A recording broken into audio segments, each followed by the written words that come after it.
The Pediatric Lounge, a podcast taking you behind the door of the physician's lounge to get a deeper insight into just what docs are talking about today. From the clinically profound to the wonderfully routine and everything in between. Welcome once again to the Pediatric Lounge. With you, your host, Dr. Herb Bravo, and our co-host, Dr. George Rogu.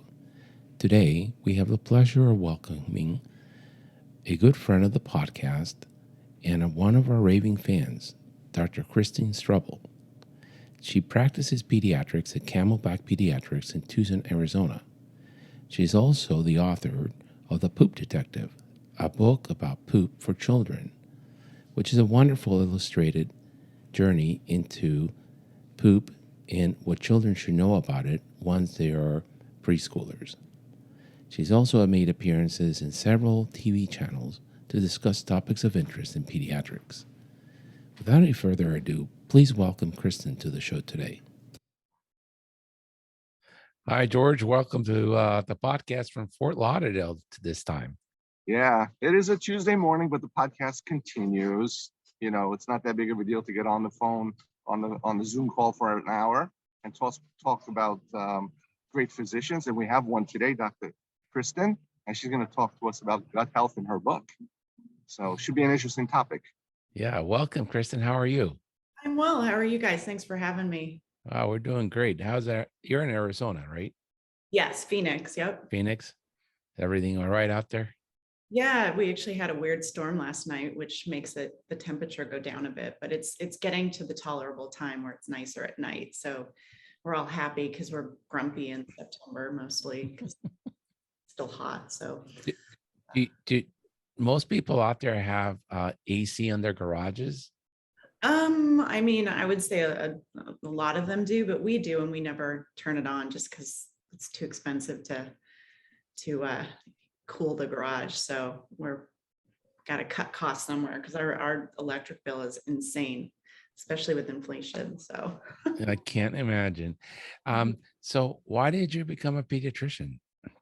So I actually grew up in a huge family. I'm the youngest of 6 kids, and my parents just kept having kids. So my sister's 16 years older than me, so I ended up taking care of her kids, and they were like my little siblings. And then I babysat early on, and my mom's father, deceased father, 18 months of age for her, was a physician, and so through that, I was always inspired to become a doctor. And when I started medical school and then did my rotations, I knew it was pediatrics. I almost went into OB and then did this and said, I want to hang out with the kids. Heck no, it's too hard for me to be delivering babies all night long. So It's a rough lifestyle. Yeah. And your bachelor was in nutrition. Why did you do that? That's fascinating. So I just always had an affinity for diet and not diets, but just healthy diets and how it affected the body. And I loved biochemistry, and the two intertwined. So OChem was actually one of my favorite classes in undergrad, I should say. Science of the sciences, it was my favorite because of the relation to biochemistry. And when you're nutritional sciences, it's just an automatic. So when I got into med school, I continued my education in nutrition and did like a nutrition internship at UCSD. And through that, just it continued to grow in terms of my love for it. So. And so you knew you were going to be a doctor, but you like nutrition. So. Yeah. And I think, realistically, I think a lot of programs are actually, medical schools actually are going to, or they're on the way to actually requiring nutrition as a science in undergrad too, just because it's definitely more, it should be, in my opinion, because, food is medicine, and, we're not really taught a lot about nutrition in med school or residency. So it's integral into preventative medicine. So. Yeah, it does seem to, I trained at a time where nutrition was of no importance. Mm-hmm. Mm-hmm. Right. When I look at how the world has changed, I just get more confused. Well, yeah, it changes. Saturated fat, no carbs, now eat carbs, eat protein, too much. It changes all the time. So, yeah, it's hard to keep up with, but. So I'm going to be asking you two-sided questions. Okay. One, what do I do with my patients? And two, what do I do with myself?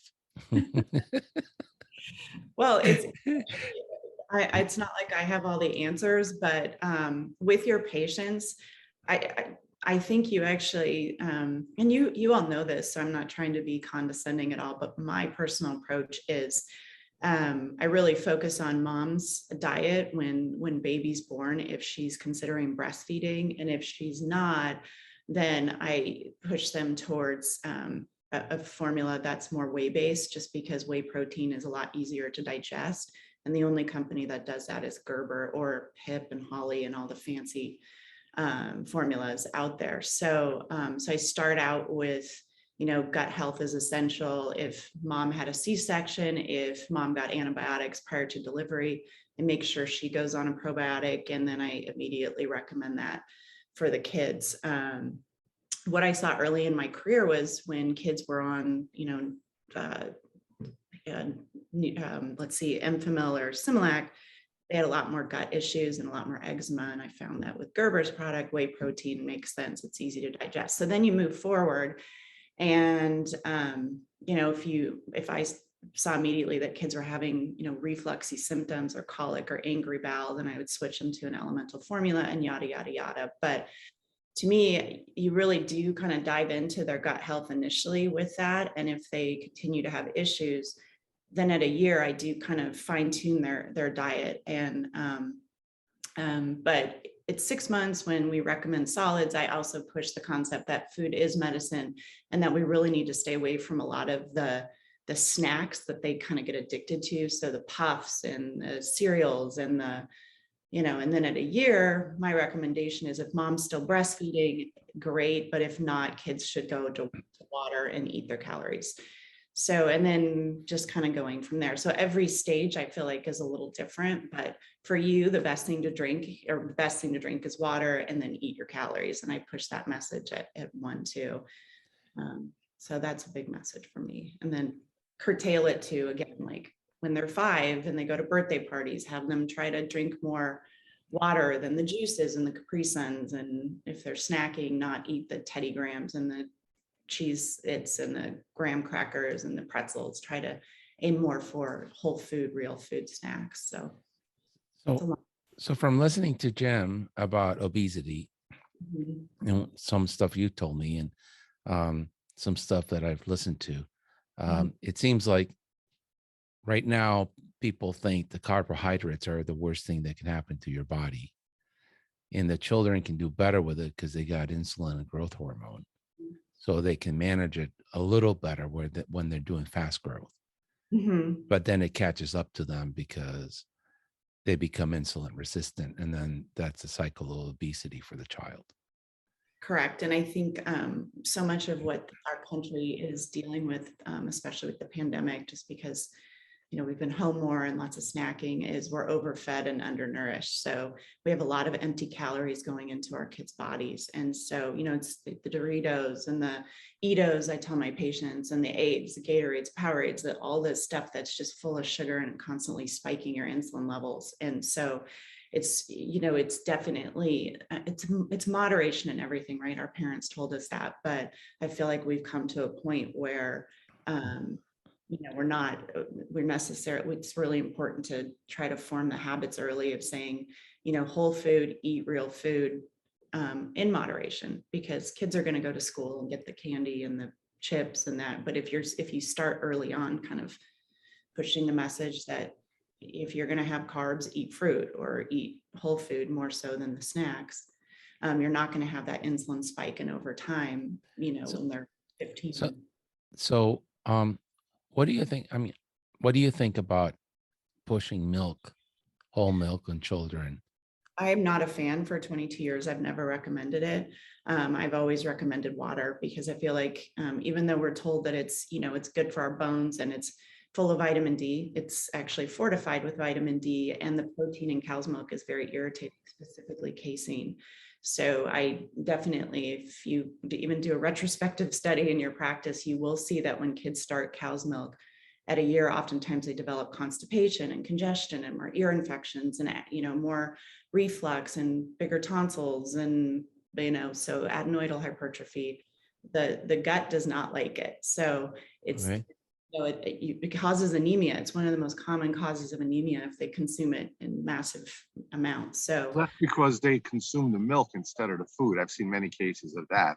exactly. That's just they drink milk, and nothing else. Yeah. It's Well, common sense, it seems. All this stuff seems to be common sense.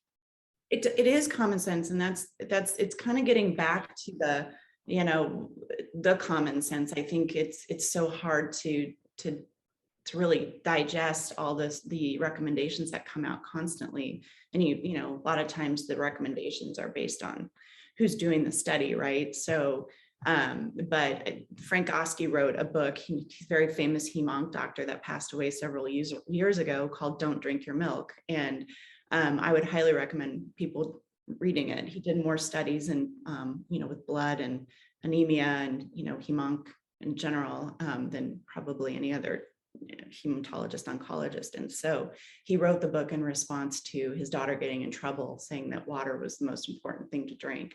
And it's very much fortuitous in terms of all the diseases we're seeing. And so it really highlights why casein is bad, and there's an association between a lot of autoimmune diseases. And so that's where, I'm not anti-dairy, but I'm definitely anti-cow's milk. Even with EOE, 40% of the time you go into remission if you take out cow's milk. 70% of the time you go in remission if you take out cow's milk and gluten. So I'm not saying that people shouldn't have gluten, but I think those are the two enemies in particular. So And then this is well, I'm going to say it, George is going to get mad, but this is politics. The U.S. government pushes everybody to have oranges in the morning. yeah, they do, and schools get a kickback for serving chocolate milk, orange milk, strawberry milk juice, because it's part of the food industry too. And if you look at, I go crazy with school lunches. They're disgusting. They're like, and the orange juice is because it's fortified with vitamin C. But when was the last time I saw a case of scurvy? I've never seen it, but or I missed it. I don't know how to diagnose it. No, and you got to go on a ship. You have to go on a ship. Yeah, exactly. A pirate ship. Pirate ship, yeah. Captain Jack Sparrow. So it's so hard to talk to a patient about no juices, Mm-hmm. and then they go like, "Well, aren't you supposed to have a good breakfast with orange juice every morning?" Yep. Well, and I mean, really breakfast, what I promote is that you eat dinner for breakfast, because you definitely want more of a high protein, some fat, and then definitely some carbs are great too. But if you eat dinner for breakfast or even dinner for lunch, you're going to have more of a hearty meal. The US, we're so into breakfast starts with cereal, which cereal is nutrient, just empty calories. And then you throw milk in there, and then you throw juice in there. And now you've just created, insulin spikes, right? And so you're not going to sustain your energy, and your focus isn't going to be as good, if you're consuming high carb breakfasts that have, no nutrients in there pretty much. And so let's say, I don't know, a 2-year-old that can somewhat feed himself now. Right. We would like them to not eat milk in the morning, not drink milk, not drink orange juice. They want something like that, maybe eat the orange. Yep. And where do we give them the protein? Where eggs or? Eggs are an excellent source of protein. You can put some shredded cheese in there. You can do a little bacon. If you had steak the night before, throw that, in their food. Like just think about the concept of, if I have leftovers, or if I cook extra chicken, or I cook extra meatballs, or, I, make quinoa with dinner, or black beans, or there's just, lots of different ideas. And there's actually an app and also an Instagram page called Solid Starts. Okay. It's baby-led weaning, which I'm more of an ish, like combining your purees and your more textured food with chunky and big pieces once they're older. But what I like about the app is that they give parents tons of ideas and they break down the nutritional content. And so you're basically able to see the breakdown of proteins, carbohydrates, and fats. So it gives them a gauge. It just gives them really good ideas on more whole foods. So And, So and bacon then, and eggs for breakfast every single day? I don't know. That doesn't sound quite healthy to me. oh, actually, eggs are very healthy. They get a bad rap, but there's tons of data showing they're very healthy. Protein, from eggs, saturated fat, the whole thing is definitely driven by industry. So I look at it, look out. I mean, you're going to see different, studies depending on again, who's doing the study. Because Yeah. anyways, but no, it's not every day. Again, George, if you had steak for dinner, my son has never had a bowl of cereal. He doesn't like it. He doesn't drink juice. He's 15 now, he drinks soda, but that's gross, but still you've got to moderate, right?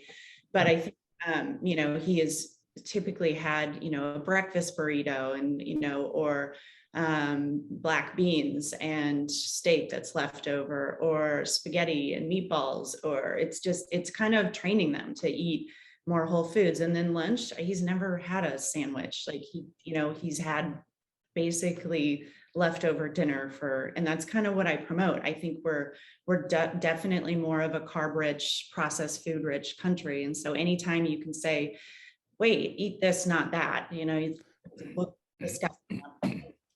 I don't mean to steal that guy's line, but it's really true. If you can say, have quinoa versus, pasta, if you can have, black beans versus, mac and cheese, but so I'm going to try to get you back on track because sorry, see, I do good. I don't know what quinoa is. I know what it is, but I tried to cook it once and it just tasted horrible to me. So I'm like, no. I tried to cook lentils and I messed that up too. But I can do black beans because they come in a can. So for a child, should they get a mid-morning snack? My mother was a big believer that you had to have a snack in between breakfast and lunch, and then another one between lunch and dinner. As a child, not me, a child. I mean, I think that it's probably not a bad idea to do that, but I think it depends on what they're getting as a snack. So, a lot of times, schools are promoting snacks and they're giving graham crackers and Cookies. Exactly. Cookies. That's what I remember from snack time. Milk and cookies, maybe pretzels. Right, pretzels, and again, they can have that, but balance it, right? Have them have carrots. So the ideal snack may be an apple or a banana or apple and nuts. I mean, nuts are a great source, obviously of good protein and fat. So now a lot of the schools are nut free, so then you have to deal with that. But there's definitely a balance. So and they're going to get it at school. So hopefully if they have that mid-morning snack and it's full of carbs, which again, they need carbs, that's what they're constantly moving. Carbs are fast energy. Then you hope that what you put in their lunch boxes and lunch bowls are. And then what should the lunch be for the typical child? Whether they're like this, 2-year-old's not in school yet, so you have a lot of control. The 5-6-year-old, you start losing control. But you do. Well, it depends on if you sit with lunch, which I mean, that's not easy for parents to do. So again, I will tell my parents eat leftover dinner if they can, and then throw some throw a treat in there, because again, it's moderation. So turkey meatballs, carrots, celery, fruit, so veggies, fruits. And if they're gonna do a sandwich, that's fine, but make sure that there's adequate meat in there. And a lot of times you end up having to do the deli meat because it's easy. But again, if you can throw in leftover dinner, I keep saying that, like chicken breast, Okay. leftover steak. If there's, if your kid will eat things like leftover pork or anything that's high in protein, hard-boiled eggs, that's another good snack. But again, there's, I'm throwing out stuff, there's definitely good references. And that's where I think there's definitely some good apps that you can download, and give you ideas too. So. And then the dinner should be, does it matter what time you eat dinner? Does it 5, 6, 7, 8? And If your kid gets an afternoon snack and, they're full, then great. I mean, they're better really at deciding when they're hungry or full, much more than we are, because, they're eating, if you think about it logically, more for survival purposes than necessarily eating because they're stressed, but it depends on, if they're eating just like us. If we eat primarily carbs for lunch, well, that insulin spike is making us hungry 2 or 3 hours later. So I think if you can balance out, the vegetables and the fruit and, the protein, I think you're going to get much less of the snacky feeling. And then also, that'll sustain you longer till dinner. So I don't necessarily think there's a cookie cutter approach, I guess. okay. And then the dinner has to be very heavy on protein. Yep. Very, very heavy, right? Not the standard little plate that comes from whoever makes a little plate with the colors. Has to be heavy on protein. Right. And I mean, a lot of kids eat, buttered noodles because that's what they like. And, again, that's okay. But I do think that protein is essential, and the, fat's essential too. It sustains them as well. But it's just a balance. So, You know what? I've seen a lot of kids over the years, many years. The common theme that I've seen in all these kids is they drink a lot of soda. Soda is number one. All right. Mm-hmm. Number two, lots of snacking in between. They'll sit at the video consoles with a bag of potato chips and just continuously eat, and their brain never shuts down when they're full. So they'll eat a bag of chips. Yes. 3, they're inactive. 4, they eat late at night before going to bed, so they don't even have time to digest their food. And 5, usually the parents are overweight too, and they eat a lot of fast food. I mean, I guess if you eat a lot of fast food, you do gain weight because, it's just terrible stuff, greasy, fatty, carbs. But people get stuck. It's easier to, let's go get some Happy Meals than to sit down and cook for 5 kids. Yep, no, absolutely. And that's where, if you can kind of get into meal planning, on Sundays, for instance, knowing what your kids are going to, what you're planning on serving for breakfast, lunch, and dinner is ideal, but also really tough. So the one thing that, I think we all try to do is not criticize or make people feel guilty. It's more just kind of educating early on and giving them your input, and then also having them walk away and like, you're just the worst mom or dad because you're not, balancing things out. But I agree with you. Like the sugary drinks are, again, drinking calories in general. Parents think that Gatorade is okay, and it's not. I mean, it's pure sugar. It's no different than having a soda, in my opinion. They think juice is okay. And again, it's really chew your food, eat an apple versus, drinking that pure sugar. I think the juicy juice and all that kind of stuff comes around, when you like have soccer teams or little league, there's somebody to snack mom. Yep. So she brings, what do? You bring Capri Sun, because everybody brings Capri Sun. Not bashing on Capri Sun, but that's just what I remember. Juicy juice, Capri Sun, and all that kind of stuff. And people just follow. Yeah. And I mean, I don't know if you guys played soccer or sports as kids, but our parents cut up oranges, right? And we sucked the juice oranges. Now that's like, here's your Capri Sun, here's your Sunny D, here's your Gatorade. And that's a lot of work. cutting up oranges, really, it's not. It takes 2 seconds. And so, I always tell my kids, like, especially those playing soccer, you're going to get a ton of hydration from eating oranges or drinking water. And I got nothing after soccer practice, just filthy water from the water, Yeah, you from the know, hose. Lots of from the hose. That's what we got. We were lucky we got, one of those coolers with the water in it. And Yeah, that was it, and it's just, I don't know when that thing got washed, but, just um, drink out of the hose, it's yeah, but we survived. yeah, survived. It Uh, turned out okay. And that's the thing. That's another thing I told parents. I'm like, if your kid ends up on the tan diet for, like basically pasta and Chick-fil-A or, just chicken, and there's not a lot of fruits and vegetables, don't feel bad. They'll get there eventually. It's so easy to feel guilty. But honestly, to George's point, it's like kind of throw up your hands sometimes and, it's okay.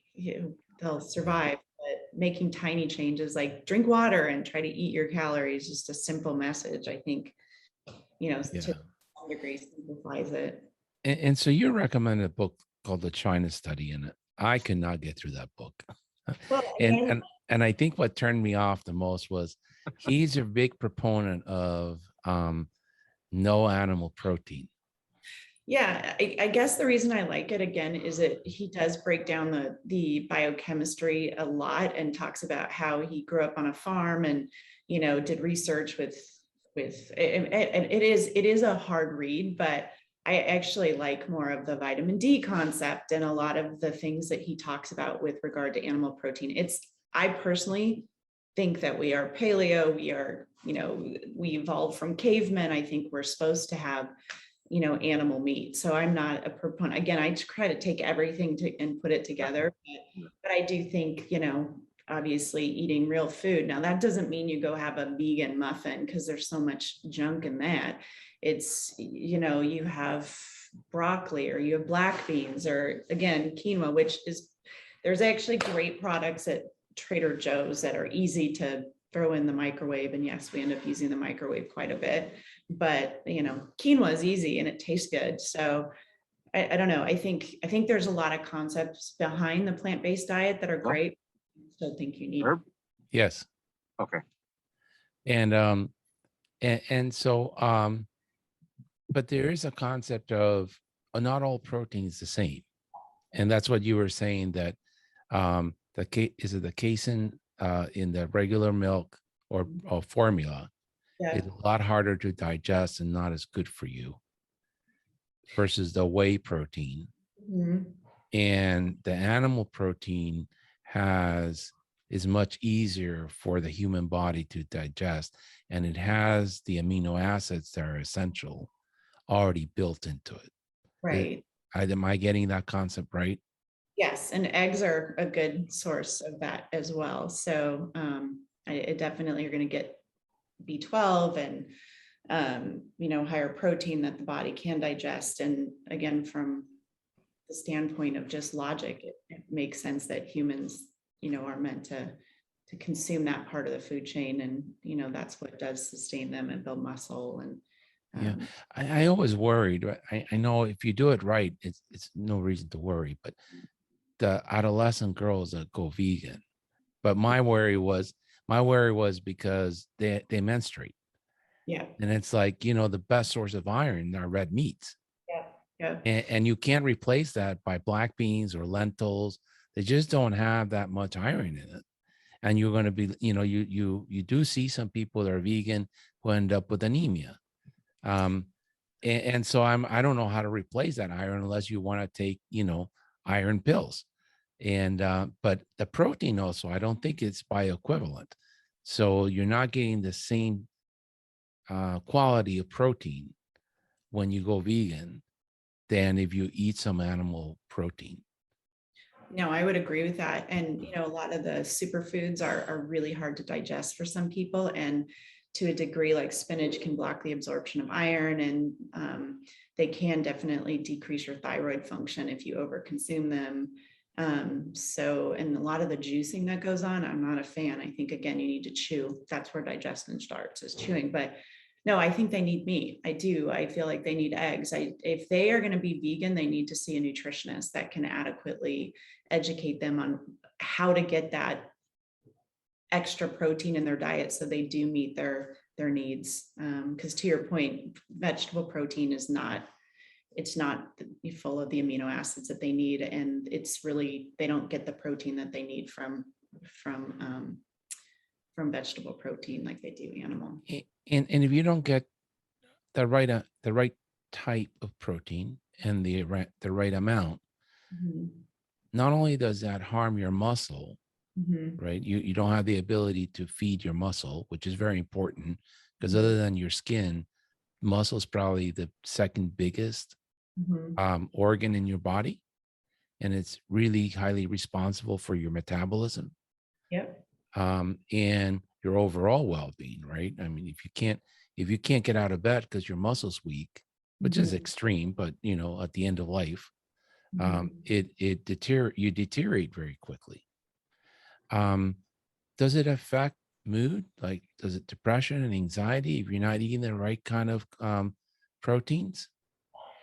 I mean, I would say, you know, it definitely can, because, gut health, all disease begins in the gut, right? Hippocrates said that in 460 AD. So if you're not getting enough, if you're eating the wrong kind of protein and it irritates your gut, so beta casein is a good example of that in cow's milk.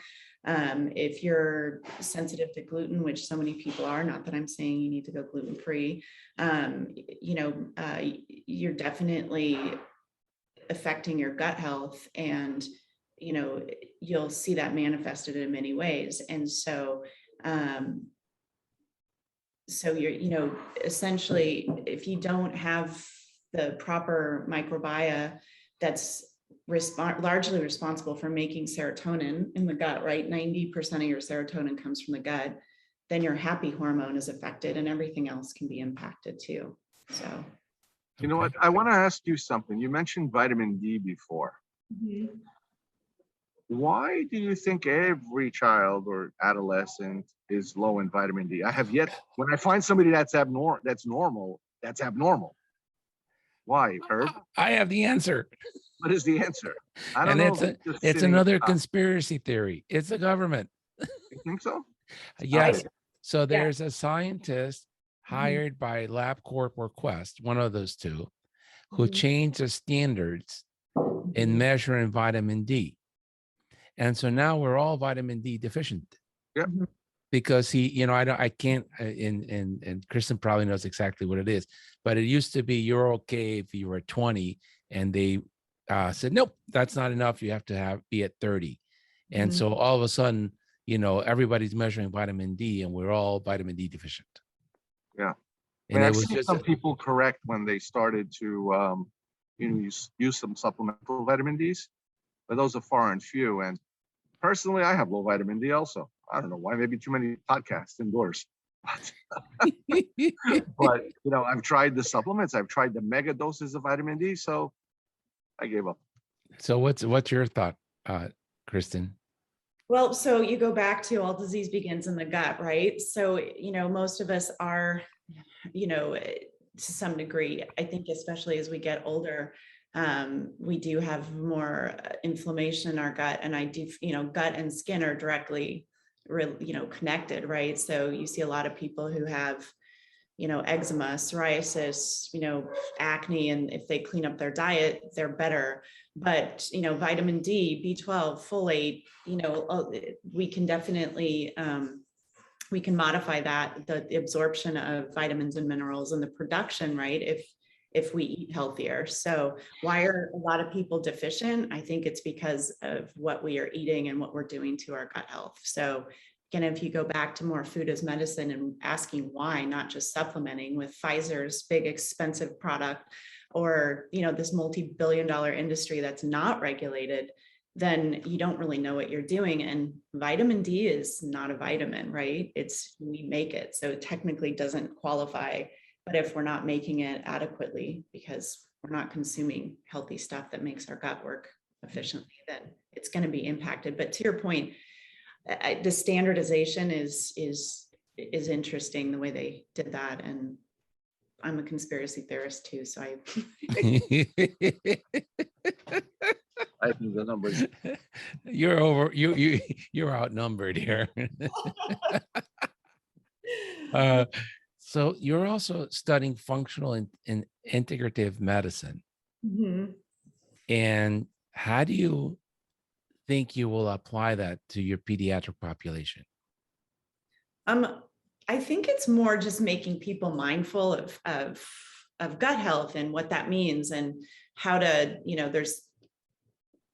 so functional medicine is more saying, okay, why does this kid have ear infections all the time? Why does this kid have constipation? Why does this kid have eczema? Why does this kid have allergies? What's going on in the gut that I can say, go up to my dog is right here, go upstream and, and say, where did this evolve from? When did we start seeing it?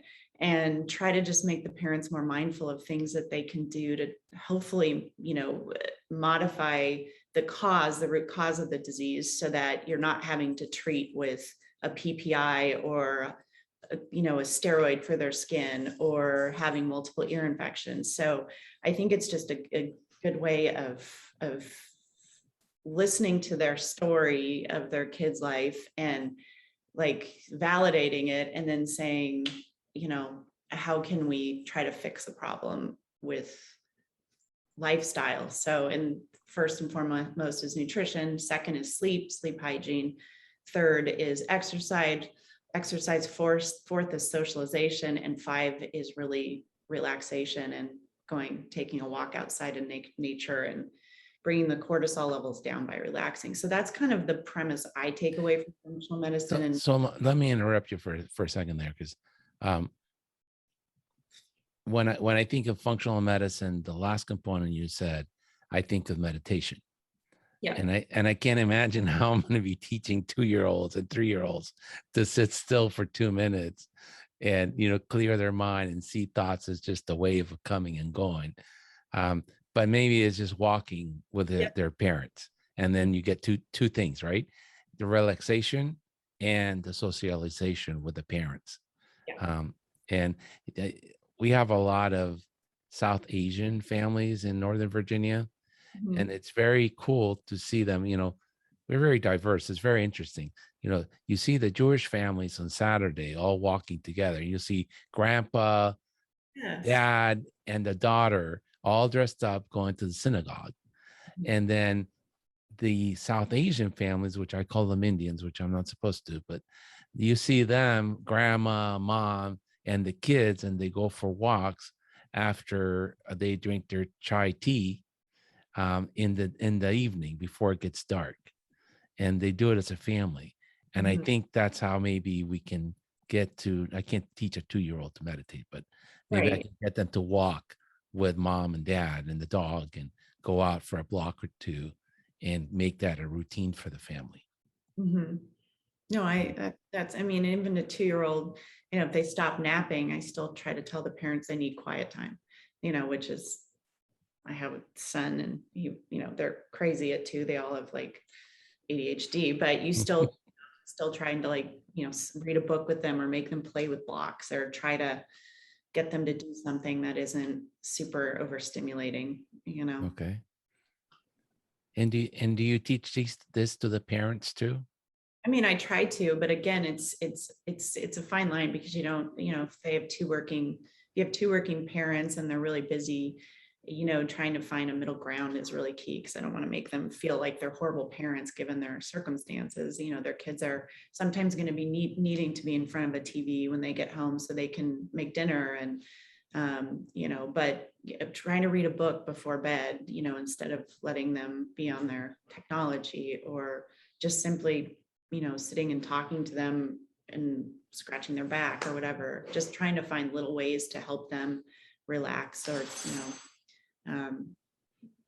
teach them that, and then even, exercise and, taking a walk and whatever that means is helpful to release their stress. And let's talk a little bit about the gut itself, right?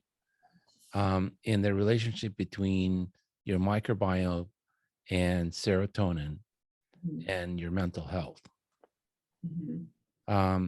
So what kind of things promote a healthy gut in, simple 1, 2, 3, so your serotonin is at normal levels? Again, I would say the 5 steps. I would say trying to really focus on diet, and again, just basically eating calories. Number 2 would be sleep. Sleep is critical, so you can kind of give the gut rest. And to George's point, try not to give them a snack before bed. They can have, basically water, but sleep hygiene means that they go to bed at the same time every night. They give their gut rest, they give their brain rest, and then number 3, trying to just be physical activity that, we know that if we're more active, it does help our cortisol levels, our stress hormones. And then number 4 is, socialization, like you mentioned. And then number 5 is, what was number 5? Make something up. Meditation. Number 5 is meditation. Relaxation, meditation, prayer, whatever that means. Thank you. I didn't get to read my Bible this morning, so I missed that. And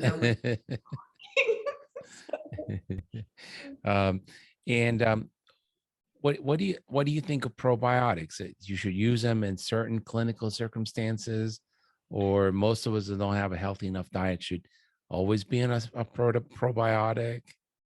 I mean, I don't necessarily push them on everybody. I think if, they have chronic abdominal pain, constipation, or diarrhea, you can definitely try a probiotic. If they're on antibiotics, I always recommend Florastor because it's yeast-based. And actually, it's my favorite probiotic. It's Saccharomyces boulardii. So I think I always describe it as you're watering and fertilizing your garden versus throwing a bunch of random seeds on there. I take it every day because I have IBS, right? And it definitely helps me.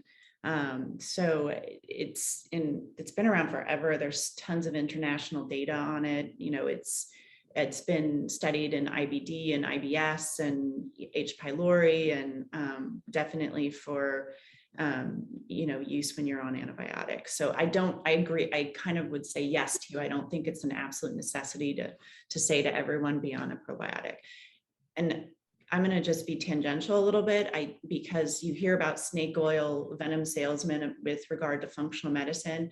I think there's a lot of it that's basically great because, again, it's timeline medicine going upstream and trying to find the root cause and really listening to patients and validating.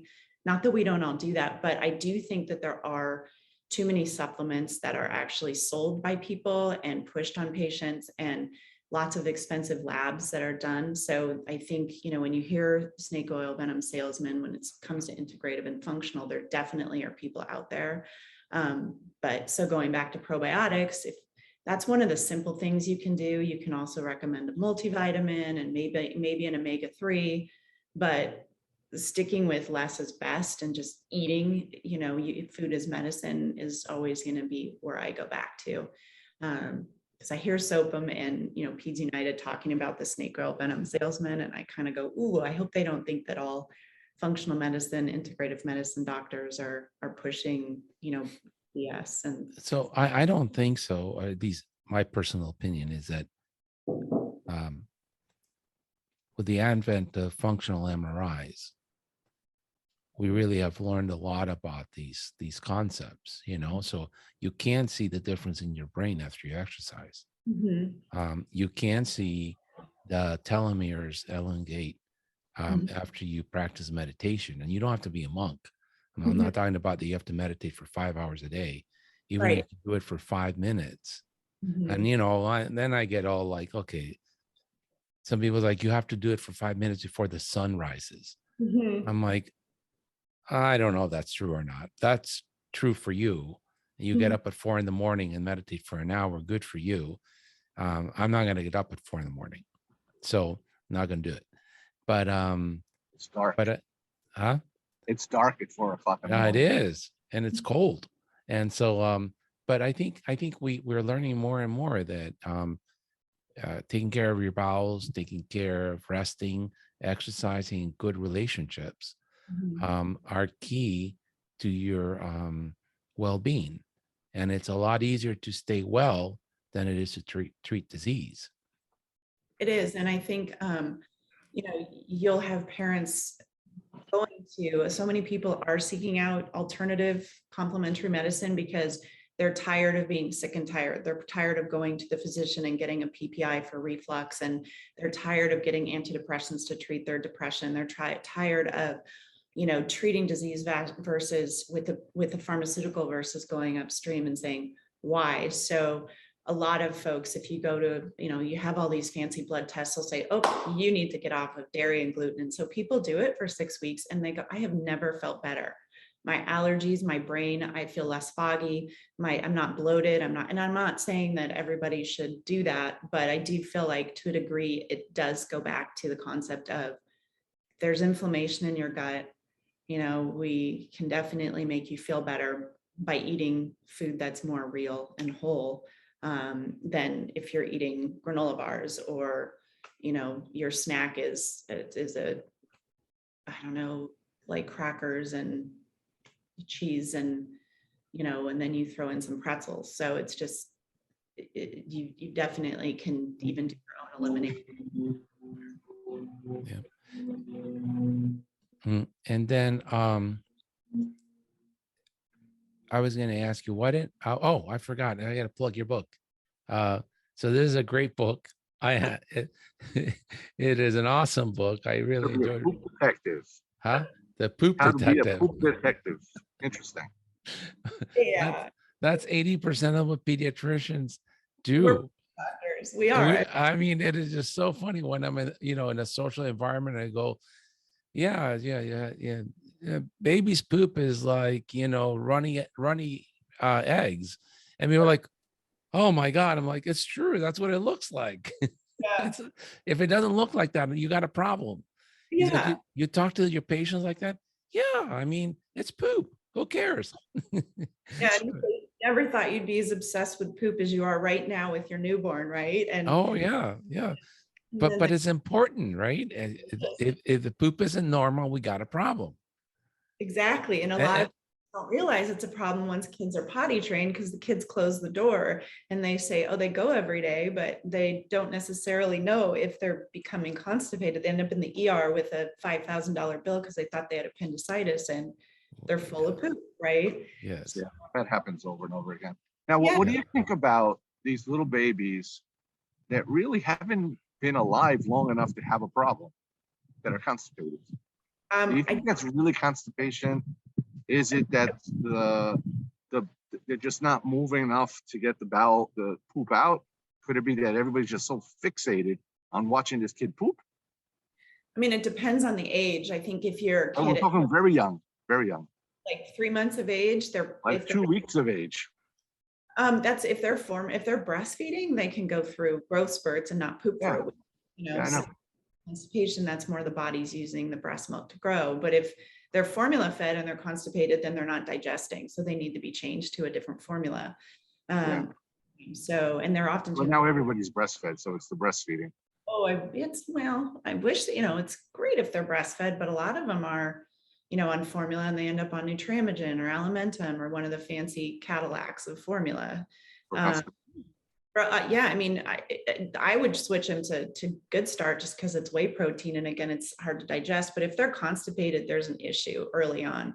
When they start solids, they all can get constipated. And that's usually because, their gut's kind of having to re-equilibrate and learn how to digest real food. Do you think that the constipation that these mothers describe, the very young babies, is a matter of opinion? I think you have to define what the poop looks like. If it's he's constipated. Pushing out and they're constipated, but he strains and he hurts and he makes faces and he squirms and it comes out. As long as it's a punami and they're meaning it's like soft poop eventually, I think it's just that. But it hurts him. He's suffering. I mean, then you do a little rectal stimulation, right? Or a little glycerin chip and then it's, but if it's hard poop, then you definitely need to consider why. And that's kind of the concept of my book, but it's more for older kids. It needs to be redone. I'm definitely not advertising buying it because you can't get it anymore. So it's more just it was a bucket list. That was fun to read. I did have a kid who was a newborn who, pooped perfectly in the nursery, and then the parents took him home, or her, I don't remember, and the mom said, yeah, no, the meconium's gone, but he hasn't pooped in a day. Yeah. I'm like, oh, I don't know. That's weird. Come back in 2 days. That was a Friday. So it's like, come back on Monday because that's not normal. But maybe, maybe it's just, at the end of the curve that, the one kid that didn't poop in a day was totally normal because the baby weight was good, active, everything looked good, but hadn't pooped in a day since there was discharge. I don't know where that was from. Yeah. Sorry. I know you're gonna have to turn this off, but my son is playing some music, so All sorry. right. Uh, Can I get up really quick? I gotta go yell at him. Sorry. Okay. Hmm. The Poop Detective. That's pretty funny. It is funny. It's a funny book. It's Yeah. full of little like people and stuff. It's really cool. Where did you get it? She She sent said- it to me. Yeah, she Oh, sent she it to sent me. it. Oh, Yeah, so you can buy it on Amazon. you can. And No, you can't buy it on Amazon anymore. I don't know if it's still, they should have taken it off, but I can send you a copy if you Oh, want send one. me a copy, sure. it is I'll very send my cool. email address. A lot about poop. When I released it, it was funny because people are like, what? I can't believe you're releasing a book about poop. Now everybody's into poop studies and like, and they kind of get it with the whole microbiome and gut health. And so, but it needs to be redone just because now people are more familiar All with right. that. I will I'll send send you- you my email address. I'll send you my address. Okay, and there's gonna be a test. Okay, so I'm just kidding. It's All right. MOC. Yeah. And we'll charge you $500 for the test. And okay, so what have I not asked you that you think is important for pediatricians in general to know about gut health? I mean, I think we've covered most of it. I took a lot of notes, but I definitely think that, all of us are trying to teach nutrition, education, and prevention. So it's not like, to George's point, I think it's logical, but there are some simple things that I think we can do to try to change the dynamics of our kids' health. And again, there's the 5 things I mentioned. If you actually go to my Facebook page, that little cartoon, I don't know if you saw it, it goes over the 5 Facebook page. tips to keep your kids healthy. I mean, it's simplified. The guy that did my pictures for my book, or the drawings, he put that together for me.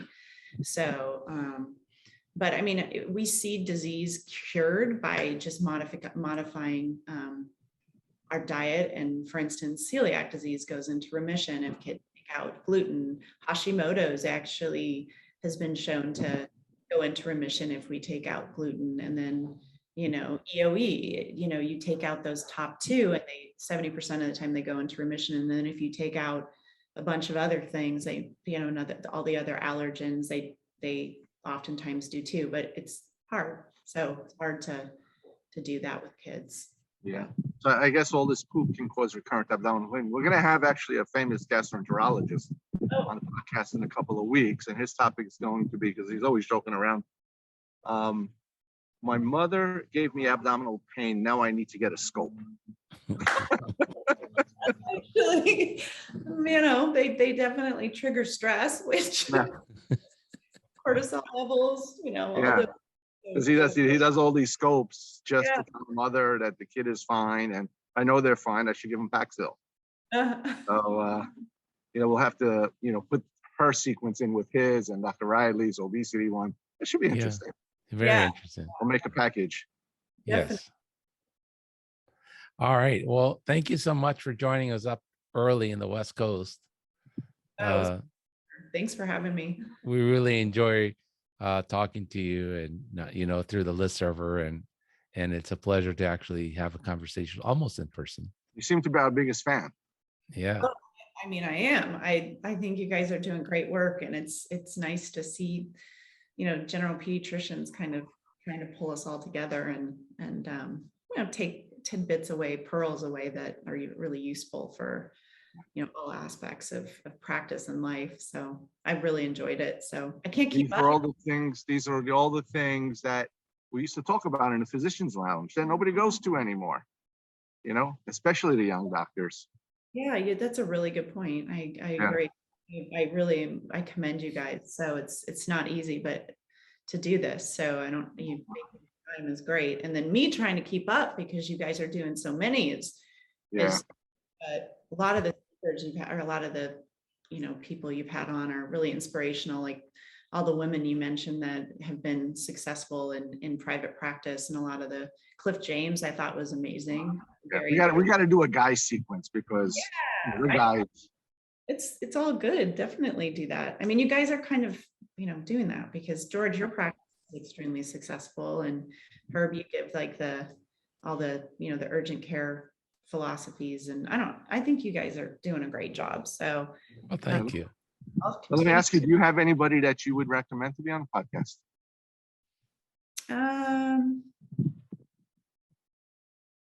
Let me think. You'd like to see? What's that? Anybody that you would think would be of interest to be on the podcast that has some good stories?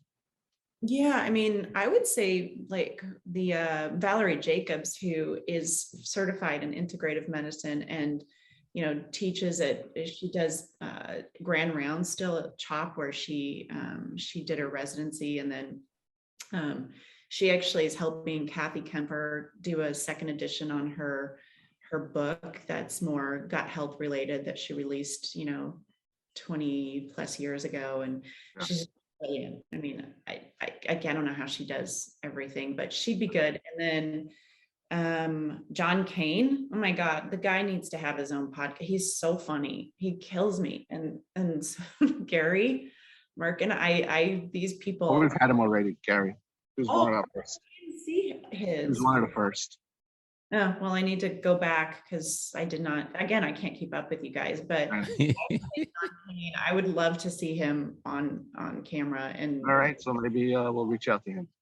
yeah, so other than that, there's lots of characters, and Peter, he was on there too, right? He's not very Yes. good. I him early on, and he was interesting to listen to too. So it's a cast of characters on Peds United. I love it. All right, I'm gonna turn this off. All right. Thank you for listening. This has been a production of the Pediatric Lounge. On the show notes, you will find links to our co-host and other important notes, as well as a timetable of the topics discussed today. Don't forget to follow us on social media and subscribe to wherever you listen to your podcast. Leave us a great review, as it helps us greatly. In the meantime, we will see you next week. The Pediatric Lounge. The conversations are not intended as medical advice, and the opinions expressed are solely those of the host and the guest.